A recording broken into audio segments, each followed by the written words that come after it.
Well, welcome back to the show, everyone, and welcome to another solo cast. We are talking about healing in toxic environments. Is it possible? How is it possible? And how deep can we actually go? We're going to get into the nitty gritty in just a few moments. But first, as always, I would like to welcome you. Thank you for supporting and listening to my show. And if the show does bring you value, or if this episode specifically brings you value, please share it. Please rate it on Spotify or YouTube. Subscribe to my channel so you're notified when new episodes go live. And you can help me by doing this to reach as many people as I possibly can with good quality information to help us grow in the right way. I'm here to bring truth, sometimes hard truth, nonetheless, truth. And I hope that it brings you value as well. A couple of announcements here. Our upcoming retreat in November has sold out. And so our next retreat will be in 2025. So next year, look out for that March 6th through the 12th. Yes, this is an extended retreat, and we are bringing this retreat to Costa Rica. So Costa Rica is our next healing and growth retreat.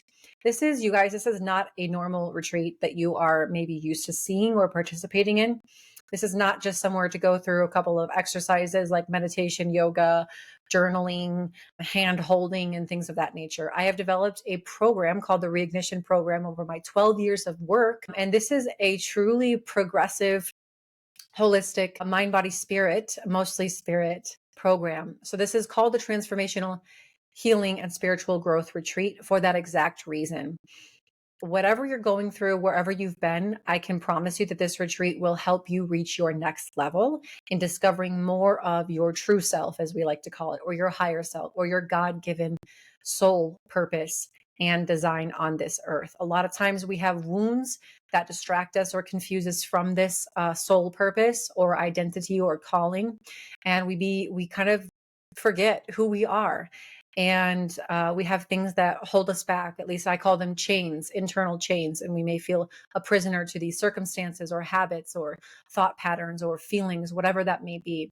And so this retreat really is designed to help us to break through, find any limiting blocks or beliefs, heal them, and then step into your true identity. That is exactly why it's called Reignite, because we are here to reignite what's already inside of you, that spark of that he put inside of you upon your creation, in order to bring more of heaven to earth and help you to feel liberated, freedom, joy, purpose, love, confidence, courage, all of these things. Also, I'm so happy to announce that my new book, Affirmations for a Peaceful Life, is officially published and on all channels where you can possibly think to buy a book. Amazon, Kindle. It's available in all countries. In the UK, especially right now, that seems to be a popular place for my book right now. Barnes and Noble. So please go grab yourself a copy. This has been a 3-year journey of writing this book for Affirmations for a Peaceful Life, and already those who have pre-ordered are sending me messages daily saying how this book is already so simple and practical and things that they can implement in their life today to improve the quality of their life and experience more peace. So go check out my book. There's more information on my website on that. And the last announcement I will make before diving into the contents of the show today is to keep an eye on your televisions and my social media, because I am announcing and have already announced a new national reality TV series comes out where I was honored to be their holistic therapist and spiritual teacher and host there. This is a very popular, nationally recognized reality TV series. If you head to my social media, you will see what network this show is debuting with, and that show comes out on December 2nd. So thank you to everyone who has been reaching out in support of this, and I just hope that this bringing this information to a national network helps other people become aware of what's possible for them as far as healing and growth goes. Okay, that's it. That's all I have for the announcements today. Let's go ahead and get into the main contents of the show, which is a question that has come up a few times now, both with my clients and on social media and messages and things like that. And that's, can I heal while I'm still in a toxic or unhealthy relationship or environment or anywhere, right? And I recently sent out an email. By the way, if you're not on my email list, you need to get on that email list. I send out daily or at least a few times a week discussion questions, relationship topics, just amazing, valuable content and thought provoking topics. I get so much feedback on those emails that go out. And so one of the emails that I just sent out is the nature of healing in toxic environments. First of all, can we do this? If we can't, why not? And if we can, how deep can we go? Or how do we do it while we're still in this non-ideal situation? And I've got a lot of replies on it with some specific questions to the point where I realized this topic needs an entire podcast just devoted to itself. And so today we're talking about just that. Can we heal in toxic environments or relationships?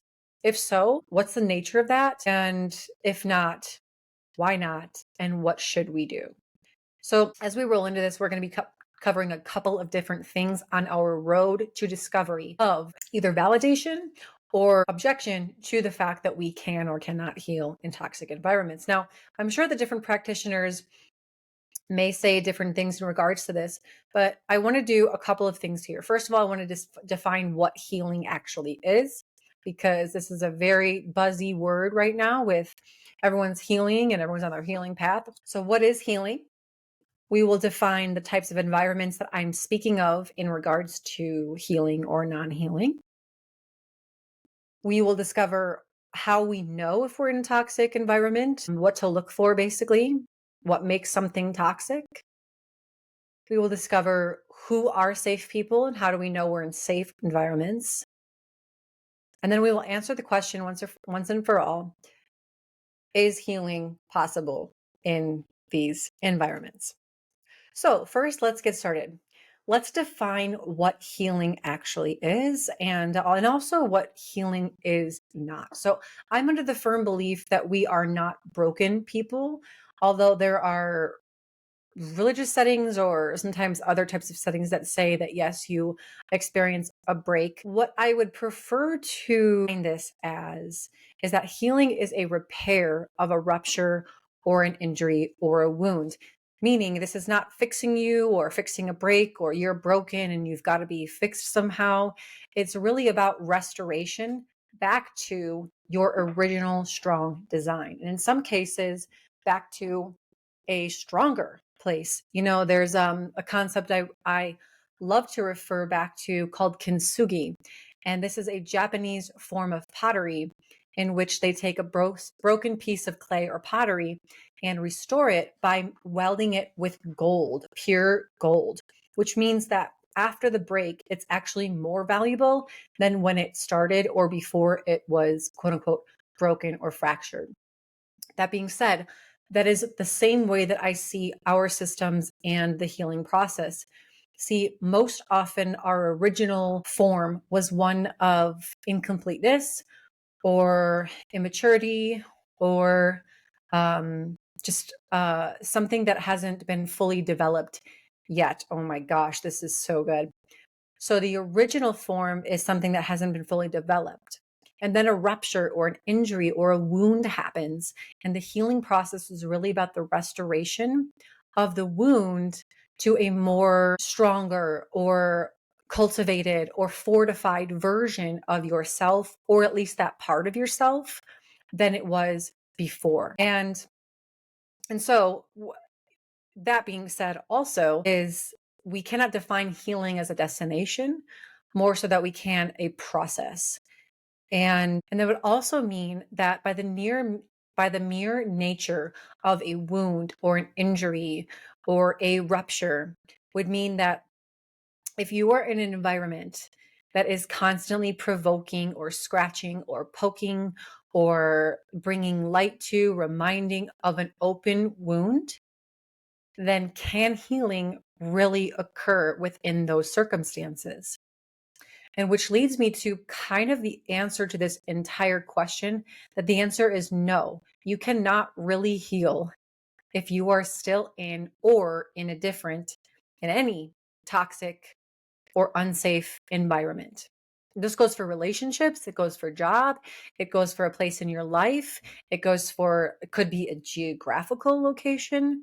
So the answer is no, you cannot heal, meaning you cannot repair or restore a rupture or a wound while you are still in an environment where that wound is being constantly brought to the surface.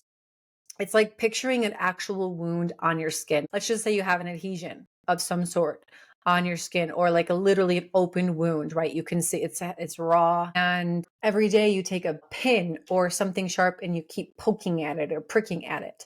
Does it ever really have a chance to heal? And if so, is it going to heal correctly? The answer is no. And so here's why the answer is no, you cannot really heal in toxic environments and in unsafe environments. So your ego is a part of you that cannot be centrally located, but operates within your entire being. It operates within your mind, it operates within your subconscious mind, and it operates within your body. Your ego and your subconscious mind are constantly scanning for safety, unsafety. And one of the main ways to do this is through the form of your body. Your nervous system, your system is constantly scanning for safety. Am I safe? Am I okay? Now, your subconscious mind has a job to do, and that job is mainly to protect you from harm, protect you from hurt, protect you from danger, potential danger, protect you from all these things. So it is constantly picking up on external and internal cues to know if it's okay, if it's not okay, and it will adapt to those surroundings. And so without safety, without security, and this actually goes for any place in your life and any person, without some level of base security and safety, your subconscious mind, your body will not allow you to go deep, because its primary need above all needs, first and foremost, is safety and security. Okay. It's like picture being in war, right? You're a soldier in war and you're out to battle. When you're in battle, you're not going to start thinking about ways you can grow mentally and emotionally and spiritually. You're just not going to be able to do that when you're fighting a battle. That's not your priority. Your priority is what? Survival. Your priority is survival. Now, whether this is a false belief that you're in survival mode or not, it doesn't actually matter. As long as your subconscious mind and your system perceives a danger to its survival, it will not be able to actually go to the level that you need in order to do real work, emotional work that is beyond the level of necessity, right? First essential need, survival and provision, right? It's the same thing with if we are in a state in our life when we are not financially secure. Let's just say we are living paycheck to paycheck. It's very stressful. We're worried about if we're going to lose our house, all of these things. Again, you are not going to be thinking about, how do I grow mentally, emotionally, and spiritually? You're thinking about literally, what do I need to do right now to keep this level of safety and security and provision, keep a roof over my head? Okay. And so when the nervous system feels like it's fighting this battle, again, even if it's not a real battle, maybe it's a perceived battle based off of past experiences that now interprets a wounded place. I'm vulnerable now. I have to fight for my survival. If your nervous system is being reminded of that, it literally thinks it's in battle mode and it's in survival mode. And, I'm going to kind of take a detour a little bit with this one and say that is why so many people are becoming exhausted and can't grow mentally, emotionally, and spiritually right now, because the state of the world right now, the circumstances that we're in, with all of this fear, with all of this chaos, with all of this fighting and division, are pretty much in fight or flight survival mode 24/7, right? Social media is doing a very good job of keeping our system on high alert. We got cortisol. Every time we read one of these news headlines that is basically like a hopelessness or doomsday or the end times are coming, it releases cortisol in our body. And when cortisol is released, it triggers a mechanism in our subconscious mind to say, danger, danger, danger, danger, fight or flight, go into survival mode. Okay. And so this is why if we are in a situation, a relationship, any environment that feels toxic or dangerous or unsafe, or at least triggers wounds that are perceived to be unsafe, it will not be possible to heal or restore these ruptures or wounds. Okay, the best thing we can do in these situations, then, I mean, this isn't my way of saying this is all hopeless, but what I am saying is that the best we can do in these circumstances, if you cannot get out, of course, my professional advice would be to get out as safely and as quickly as you possibly can. If you're in a narcissistic relationship or abusive relationship, or, and this could be, by the way, not physical, it could be emotional or verbal, or just even not a place where you are able to fully develop into your most authentic, blooming being. This is why I love my retreats so much, because it's like the safest, best place to do that, because your nervous system can finally come down. And that's why on the first day, we're focused on the body. We're focused on getting back in the body, getting the nervous system to relax, because that's where all the healing comes from. So there is a system here. There is an order to which we need to do things. And the first step is to get yourself into a safe place for a certain period of time in order to communicate to your subconscious mind or your nervous system, it's okay to relax right now. You're safe. Everything's okay. And then we can proceed. Without that level of baseline safety and security, our system will not let us go any further. It's like a gate. It is literally like a gate. The subconscious mind has a gated entry system that when it feels safe, it will open that gate. If it doesn't, that gate will not open.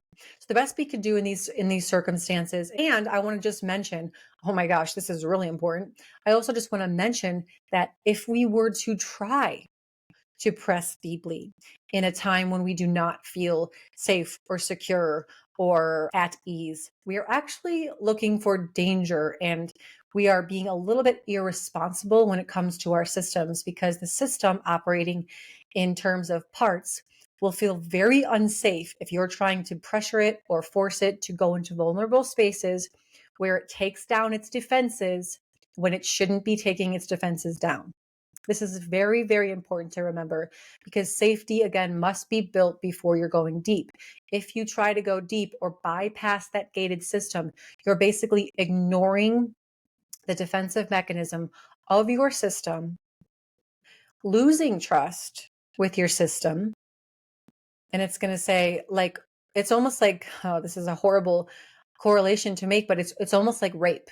It's like you've pushed me past my feeling of safety. It's like I have not permissed this. I have not said that it's okay to go past this point, and you literally bypassed my level of permission. This is the system talking, my level of permission, and just gone ahead anyway. Now I'm cracked wide open. I'm in an unsafe space. Now I'm even more raw. You know, there's a reason that the subconscious mind and the ego protects you this way, because it will never allow you to feel something when it's not safe to, or when you're not ready to. And when you're in an unsafe environment or an unsafe relationship or a toxic relationship, you know, I can speak from experience being in a narcissistic marriage. I couldn't have done, how am I supposed to process deep things as I'm discovering and uncovering them within myself in a place when I don't feel safe? That really, really takes away my shield and leaves me vulnerable in the face of battle. And so this is very important to know, that we actually shouldn't press past this point until we are removed from the toxic relationship or environment. Now, a question comes up then, how do I know that I'm in a toxic environment? And if you're one of those journalers or note takers, this is the time to get out your pens and papers and start writing a couple of things down. We need to define what type of environment we're even talking about here. What is an environment? What ingredients make up an environment for me, and what am I actually talking about? So the types of environments that could be toxic are the places that we're in the most, right? So this could be work, this could be in friendships, this could be in intimate relationships, this could be in families, and this is most often the case. Families and intimate relationships, I would say, are the two most common places where we have environments of potential toxicity. And then even geographical locations. I know for me, living in Illinois was not good for my soul. It just wasn't. It was a bit toxic, detrimental, or like life threatening types of toxicity, but it definitely stifled my ability to go deep and open up. And of course, there were other factors there too. Toxicity does not always mean just absolute, like, when we think of toxic, we think of like the most severe circumstance of a relationship being where it's just constant um, breakup to make up, codependency, your worst toxic situation. It doesn't always have to be this way. Sometimes the toxic environment actually may feel comfortable because it's what we know. It's familiar. It's the family dynamic. I say this a lot with family dynamics, with just situations where, yeah, that's how our family operates. That's what we do. We yell and scream at family gatherings and we're fine the next day.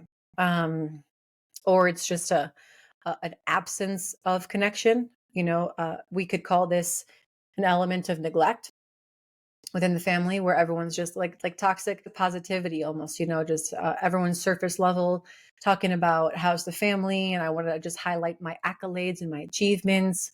That's all we're really talking about. How are the kids? Good. They're getting good grades. And it's just like an absence of realness, of truth. So these can also be toxic environments.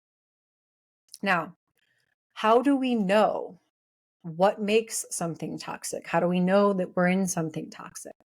So I have a couple of questions for you that I would like you to ponder or reflect on. Just find a still small space in your heart and in your life to sit with these questions. When we talk about toxic, these are basically environments where there are unsafe people or unsafe circumstances. Okay, this is really what we're talking about here, is safety or lack thereof. So does this space that I'm in provide a space for me to truly be myself fully? Can I fully be myself here without fear or restriction? Now, I'm not talking about fear of judgment or a little bit of criticism or healthy doses of I'm maintaining some level of morality because there's a group of people around or there's certain people around. I'm not talking about that. I'm talking about, can I be fully myself here? Am I encouraged to be more of my full self here? Or am I actually in danger by being my full self? Right? When I bring out who I really am, does this cause major conflict or fear or danger, or in some cases, harm? For me in my narcissistic marriage, if when I was myself, and then you learn this bit by bit, right?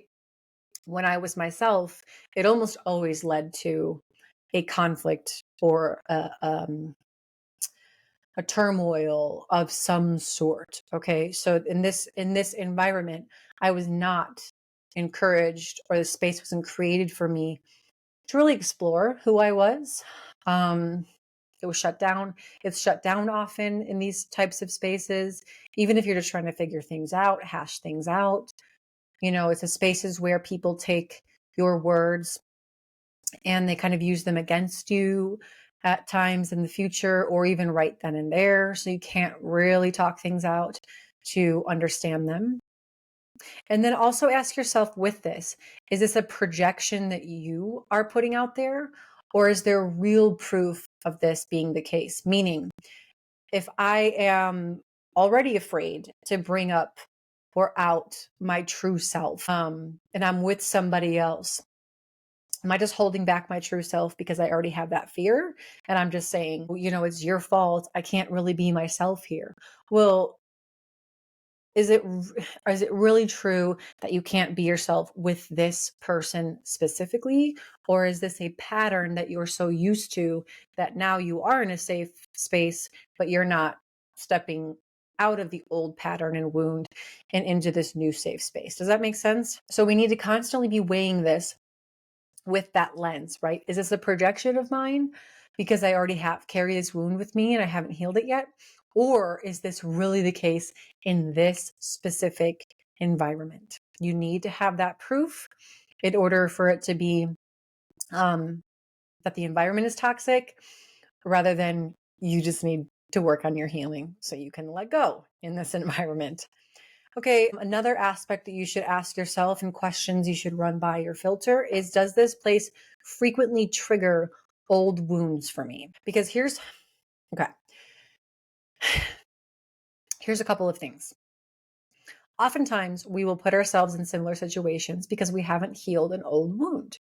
And thus, we're going to put ourselves around people that, just by being themselves, because we've attracted that type of person, will trigger old wounds for us. Oftentimes, I see men marry their mother and women marry their father in an attempt to fill that gap or reiterate the pattern. And so we find ourselves with very similar people, just in different bodies, triggering those old wounds because they're very much like the person who put the wound there initially. Okay. So does this place trigger old wounds for you consistently, right? Because all relationships will trigger a wound eventually, at least a wound. But is it that them being themselves, right? Or things that they do that they know trigger you? Is this happening consistently to where it's just a theme that by existing in this space with this person or people, you are being triggered? Therefore, you can never really relax enough to be safe, to be held, to explore deeper things of your own mind, right? And is there space to be heard on this? Can you go to this person and say, I know you mean well, or whatever it is that you feel like you want to say? When you do this, or when you say this, or when this happens, it triggers this part of me. Now I realize, right? Because there's a way to say all of these things, by the way, that produce healthy conversations and hard conversations. But I realize that this is not your fault, but I'm asking you to help me in this, knowing now that this is a huge trigger for me. And I don't know how to do this without your help. Okay. So is this something that you can go to them on and say, this is a trigger. I'm being vulnerable with you. Please help me by working on that and working with me when it does trigger me, to remind me, maybe I need some reassurance right now. Okay. Is this trigger something that you really need to work with? For instance, there have been moments in my relationship where I get triggered and I realize that the action really isn't harmful or dangerous, or the intention is not poor. And so it's actually just something that I need to work with in myself, um, to almost bring a reassurance to myself to say, you're not there anymore, you're here, and you don't have to do that anymore. It's okay now. You don't have to, that's not what this actually is, even though it may remind you of that. That's not what this actually is. Or is this just a blatant attack on your vulnerability? Meaning, have you brought this up before? This trigger, this vulnerability, this wound, this space within that is very hard for you to not react to because it's harmed you so much and hurt you so much in the past? And do they just keep doing it? Just like carelessness, a carelessness and almost a lack of hearing your needs and your heart. That's toxic. That is toxicity. Because how then can you continue to bring up the same things over and over and over and over and have them be met with inaction or just empty ears, empty ears and empty heart? Okay. Another thing to assess in this toxic environment: is my bond codependent to this person?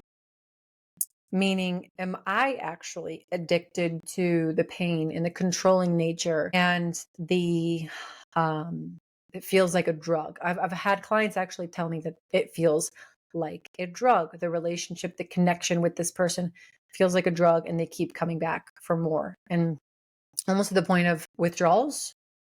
when there's not a connection, a strong connection with that person at any given time. This is definitely toxic. The toxicity of codependence and kind of controlling behavior in nature is toxic. And something that typically happens in these situations is self-sabotage, meaning if things are going well, there's a fight or a conflict is created out of maybe nothing, or maybe out of something very small that doesn't need to be as big as it is, but becomes very big. So, are we looking for, or is the other person looking for toxic fights just to break up and make up? And guys, usually this resorts back to a feeling of needing to feel significant and in control in some way, right? If things get too good, then the person kind of forgets about me, and we're just kind of existing. So I need to become relevant again and start a fight. That's what usually happens. Okay, another question for, is this environment toxic? Is this a bond that is formed out of trauma, or in a trauma place, or filling some sort of wound, right? For instance, I've had a couple of clients who seem to attract a lot of men that need fixing, either addicts or highly wounded or cheaters, like serial cheaters. And the wound is that they haven't been chosen. Maybe their dad left or their mom left when they were younger, and they want to be chosen. So they're going to pick people that are choosing something over them. And their mission is then to be, oh, I want to be chosen. Even when somebody's really, really into something else, I want them to choose me. Okay, this is an example of filling a wound. The toxic nature of this becomes that we're not actually in a relationship of love and mutual growth together. We are in a relationship where I am either fulfilling a prophecy of my past, or trying to control the situation to go in another way that I want it to go, rather than how it has gone. And basically, what this is a form of manipulation, and it's also a form of exchange rather than relationship and collaboration and true connection. Dr. Henry Cloud has a couple of books that I love, and he is just so brilliant when it comes to relationships and hard relationships and boundaries. His first and probably most popular book called Boundaries. And the other couple books that I am going to suggest in regards to this topic are called Never Go Back and Necessary Endings. And those three books, those are books that you can read multiple times because they're so good, and it's such a good reminder of how to be with people and how to set our boundaries. Most of us have not been taught, or at least we haven't been validated in setting healthy, proper boundaries. And so a lot of the times we accept far less than what we deserve. And we also give far less than other people deserve. And we end up holding up our hearts, or um, boarding up our hearts, because we haven't learned, or we are not able to set proper boundaries. When we're not able to set proper boundaries, people violate them. And then we form resentment or anger, or even a lack of trust with ourselves, because if I continue to let my yard be trampled all over, how can I even trust myself? How can I trust myself to protect my own self? And this is why this is so important, because what we're really talking about here at the end of the day is, am I with safe people?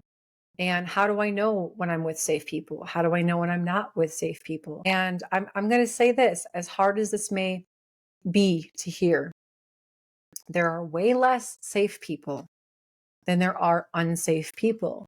When we begin to go on this healing and growth pursuit, we realize that a lot of the people that we are with, or that were with us, are not actually that safe. And so when we're very clear on our boundaries and our worth, and what safety really is for us, and what it feels like, and what it means to feel safe and to be safe, and we take responsibility for the ways that we contribute to how this safety is formed within us, and around us, then we do get empowered, yes, but we also are faced with the fact that, wow, there are not a lot of safe people in my life. And when I start to put up these boundaries, I notice that they don't like it very much and they leave or they distance themselves or they push back or they do whatever it is that they're going to do and they clash, right? Because they don't like it. And so how do we know who are safe people? Who are safe people? What are their qualities? And so I want to go through a couple of things to you because sometimes a couple of things with you, I'm sorry, because sometimes describing what a toxic environment is harder to do than just saying, well, here's what it looks like to be with safe people. And then it's like, are you in that or no? That's very easy to know. Oh, yeah, I definitely don't feel that way with this person. So maybe they're not as safe as I thought they were. Or maybe I really am in a toxic environment. Maybe I am with unsafe people, in which case I can't really do deep levels of healing and spiritual emotional work because I'm literally, my system thinks it is, fighting for my survival. So here are some qualities of safe people. And by the way, some people can be like mostly safe people. They may have a couple of qualities that are the opposite of the antithesis of what I'm about to describe to you. That's okay. We're not perfect, right? Nobody's perfect.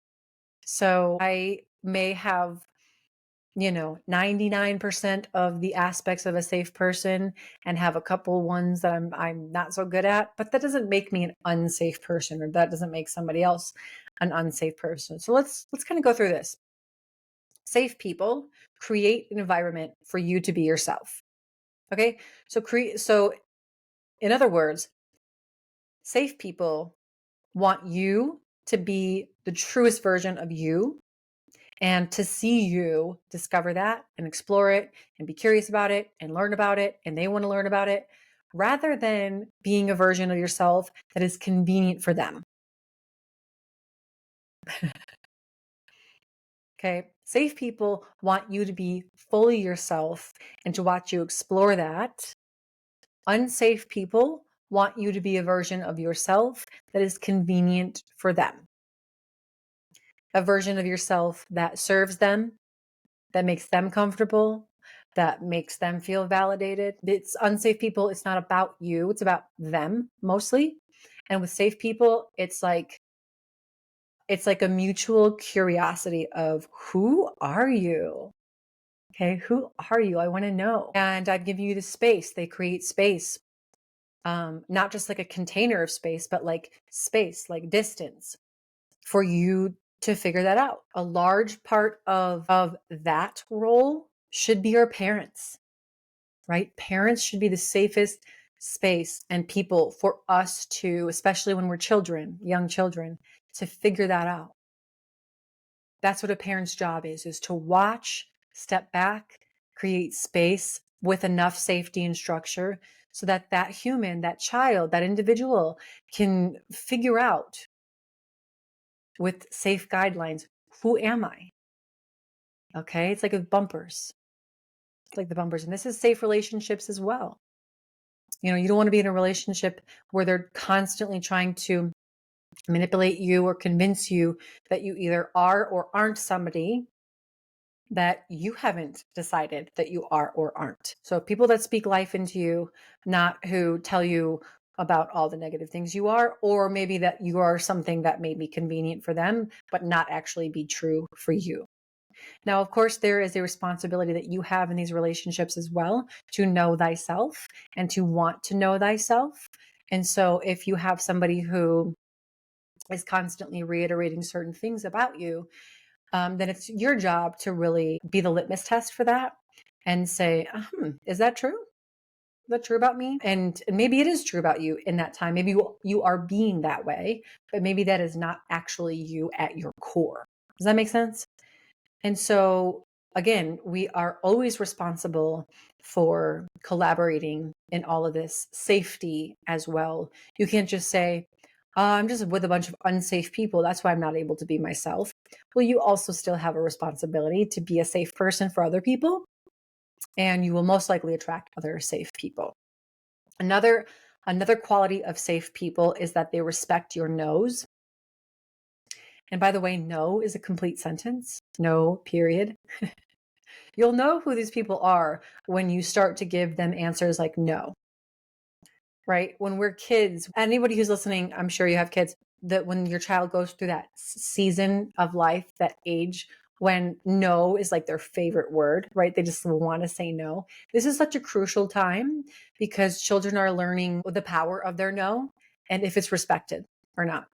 And so, parents, it's very important to, for the most part, obviously, because you got to follow rule number one, which is help them to create safety for them. But, if your children says no, it's really important that we show that we honor their no, or at least we hear or we give them a chance to speak their no, because this is the learning of setting boundaries. Can I set these boundaries? Are they respected? Is this safe? Does my no even mean anything in this world? And in relationships and friendships too, you will learn a lot about who your safe people are when you say no. No, I don't want to do that. No, I don't agree with that. No, I don't believe that. No, I'm not going to do that. Okay. No, you cannot speak to me like that. Okay. Safe people will say, okay, okay. And it won't change, by the way, it won't change how they interact with you, meaning they won't pull away their love. My gosh. You saying no should not result in anybody in your life who is a safe person pulling back or restricting their love. That is an egoic action, and it is not an action from true safety and love.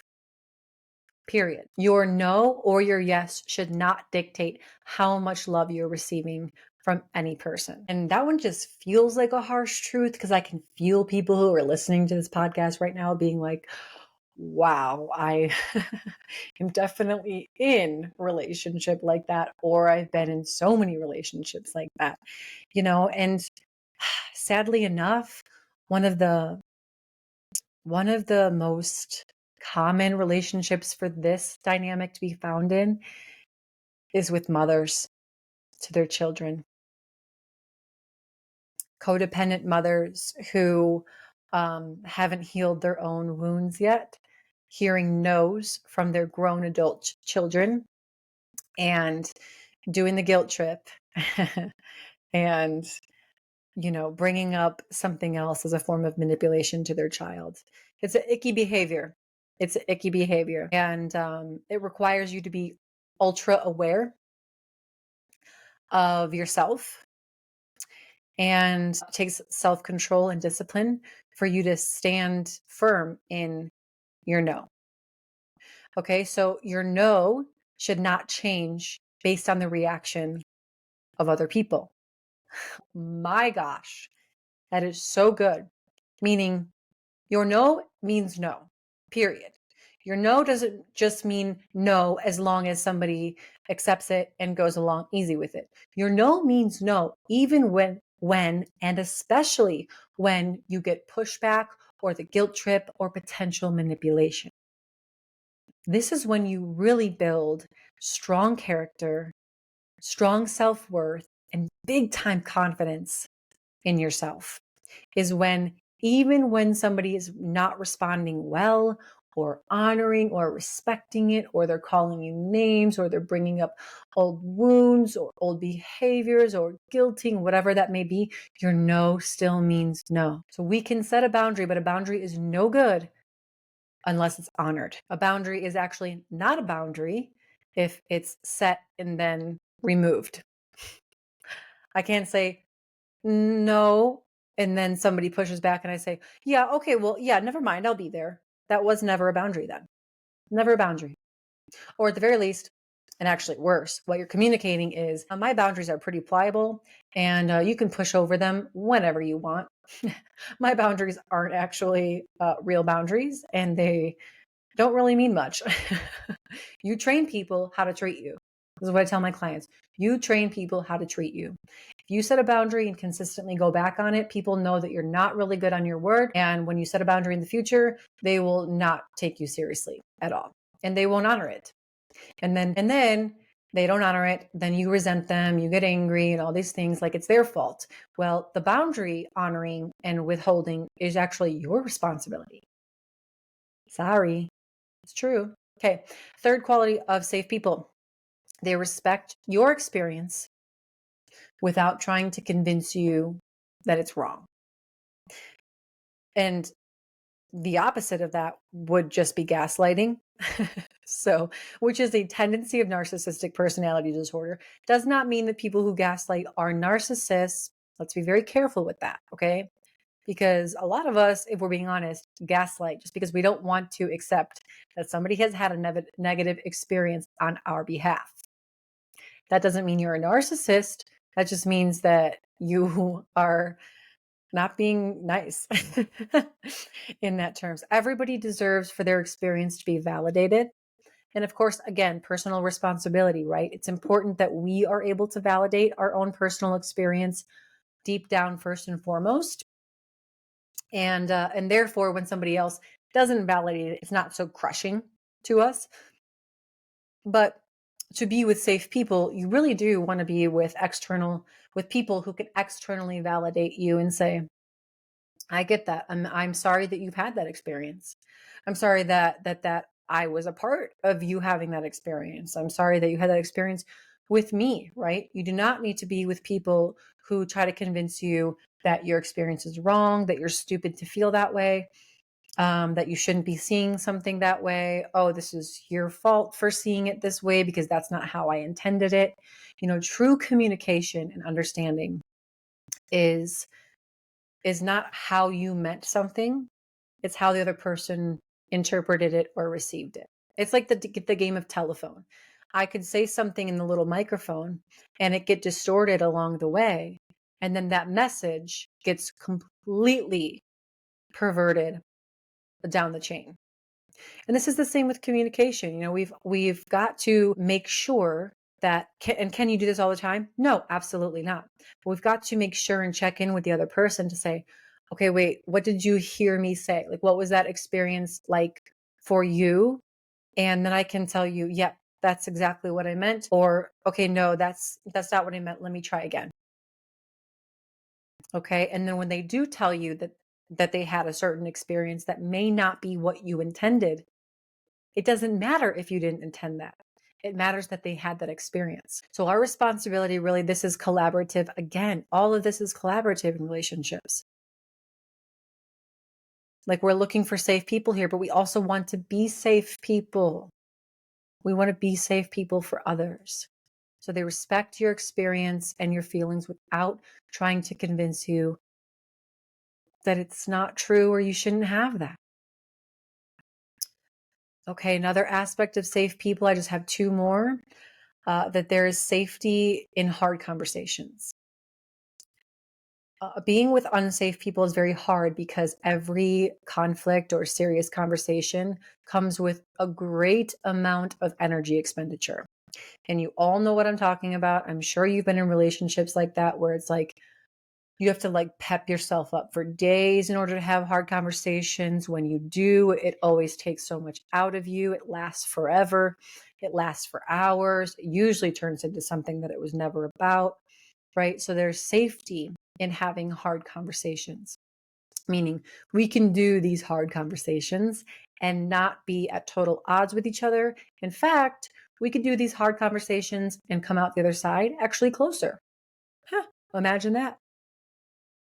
That is what a safe person does. And the last thing I want to talk about with safe people is that there is a presence of truth and love. I just recently read this thing that, go figure, Dr. Henry Cloud wrote, and he said, the presence of truth without love is usually harshness, rudeness, and a little bit of bluntness. The presence of love without truth is codependence, no boundaries, always giving more than you are able to give. The absence of both is neglect and surface level companionship and relationship, not true companionship, acquaintances, these types of things. But the presence of both is basically safe people. It is true love. It is truth in love. And it ultimately leads to closer connections, more intimate relationships and connections in the relationship. And you really have an opportunity to discover more about the person, more about yourself, and to actually heal within the relationship.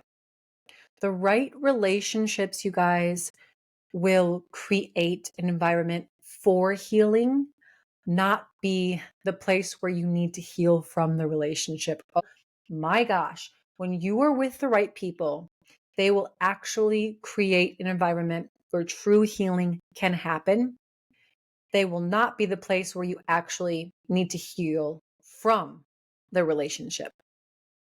All relationships have their difficulties, of course, but they should not be harming you or doing damage to you. You may be hurt. That does not mean that the person did something to harm you.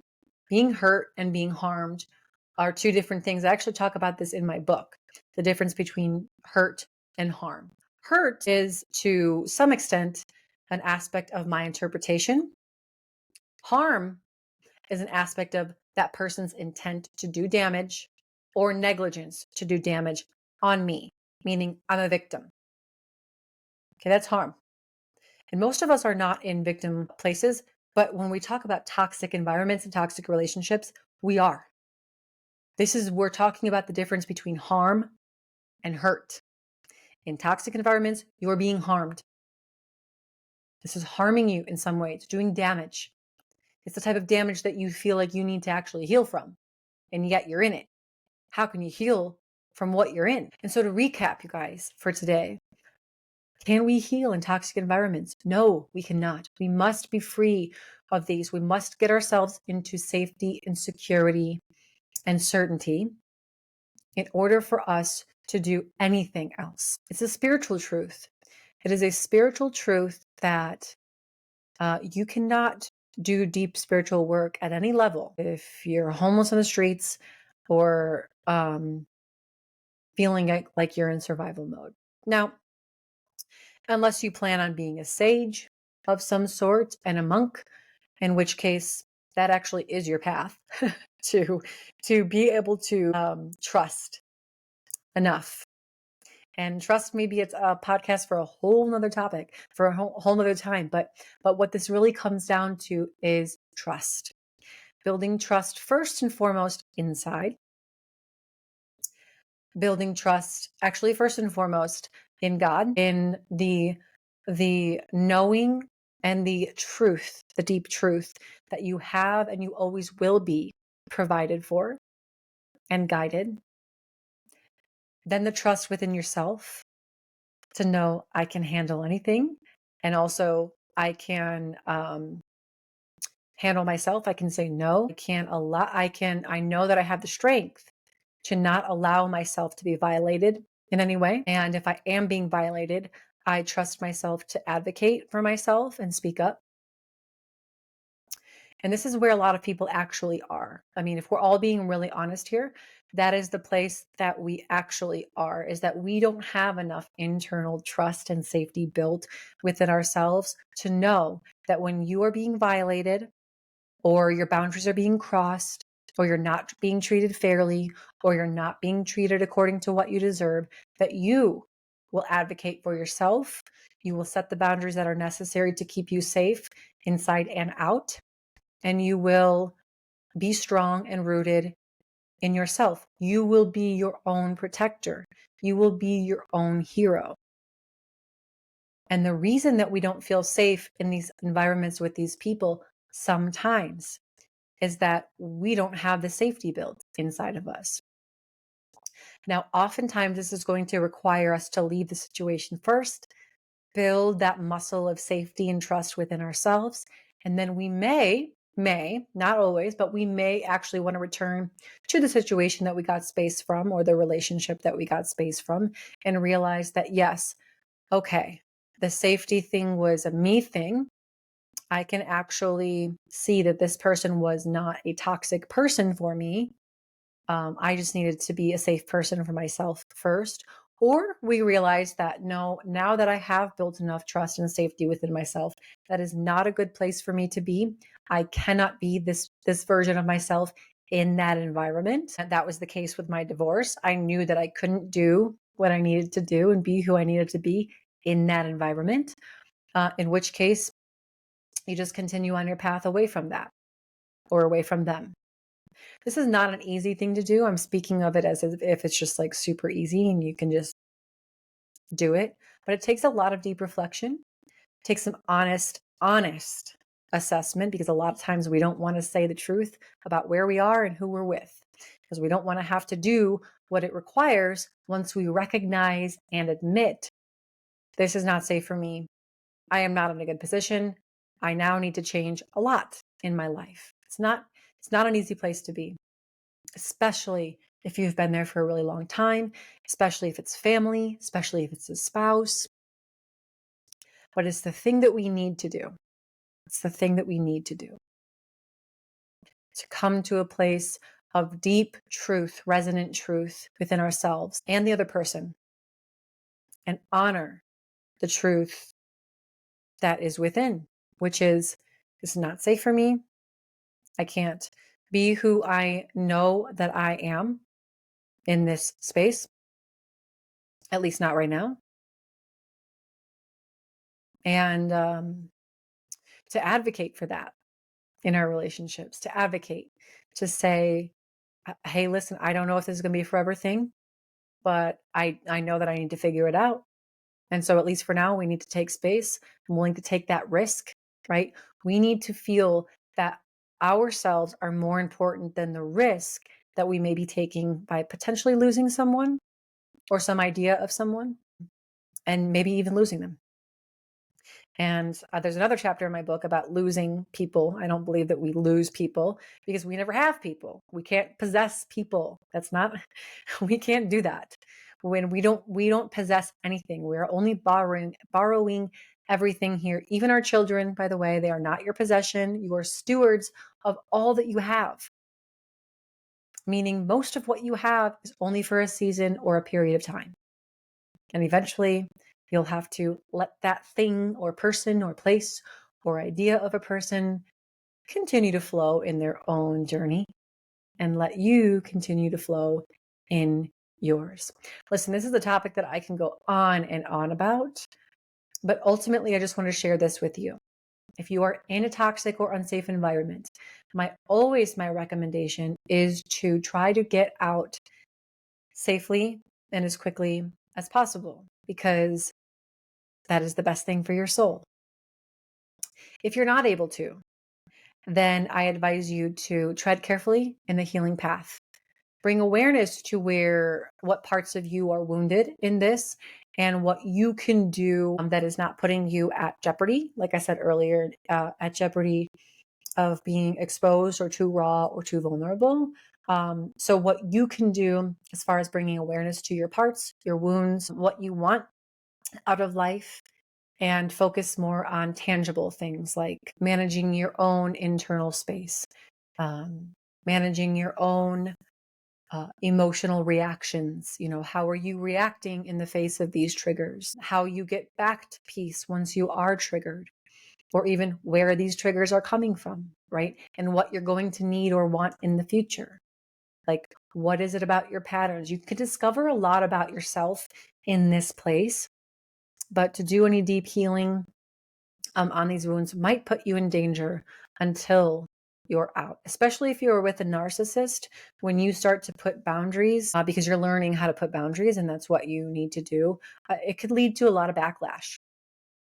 Not to say not to put boundaries, but it's a very sensitive thing, and that you want to be very conscious of, because once you start to set those boundaries, the narcissist in them feels like they're losing control, and they could become dangerous if they haven't been already. So that is why I say to tread lightly in this healing space when you're in a toxic environment, for yourself and because of the external forces of the person that you're with. There is hope. There is hope, because there's so much healing that is waiting for you when you are in a safer place. And like I said before, this, just to remind you, my retreats are such a safe place to crack open and go deep and then actually do the healing in there so that you can reemerge again, more restored, a more powerful version of the you that even existed before, but that always was there, but just never had been brought into maturation. And that's why I encourage people to come to my retreats. And I've had people, I had many people come to my retreats either after divorce or after hard relationships, or who have come and finally had the courage to do what they needed to do, or just had the courage to step up and become themselves so they can attract their true partner and all these types of things. So I hope this helped. I hope that there was a deep level of understanding about toxic relationships, safe people, what you're bringing to the table, and how to kind of teeter-totter on this line of healing and survival. And if I'm too much in survival, I can't really do deep healing. And deep healing requires a level of safety in the body. Because if we're not in the parasympathetic, it's not going to be relaxed enough for the body to say, okay, we can go into the mind, right? The body's too much on guard. This is like the case with hypnosis a lot of the times too. If people are in toxic environments and we're trying to do hypnosis, there's some level of guard their body has that prevents them from getting too relaxed, too serene, too peaceful, too safe, and won't really let their mind go super deep. And in which case I say, you didn't do it wrong. You didn't like fail the assignment. And it's not that you weren't hypnotized. It's just that if you want to go deeper, we need some more safety in your environment. And I encourage a lot of my clients to recognize, to say, hey, the best we could do right now is coping and awareness until you are out of that unsafe environment. And then we can go to those deep, deep wounds and repair them, repair those ruptures. All right, you guys, thank you so much for listening. I hope this episode brought so much value to you. Again, if it did, share it, like it, rate it, subscribe, do all the things. This is not just to like pump me full of confidence to say, oh yeah, the likes, the dopamine rush. This is a way that actually, the more you engage in the platforms, the more it's shown to other people. And my goal is to reach as many people and help more people as possible. These types of platforms make that really, really possible. And so I thank you for your dedication and your support of my messages. If this resonated with you, I would love to hear it in the comments. Drop it in the comments on YouTube or email me. A reminder, my book is live on all platforms. Go look it up on Amazon. That's probably the best place you could get it right now, and barnesandnoble.com. And keep an eye on your televisions. That reality TV series will be debuting December 2nd. I love you all very much. Be well. Until next time, we'll talk to you very, very soon.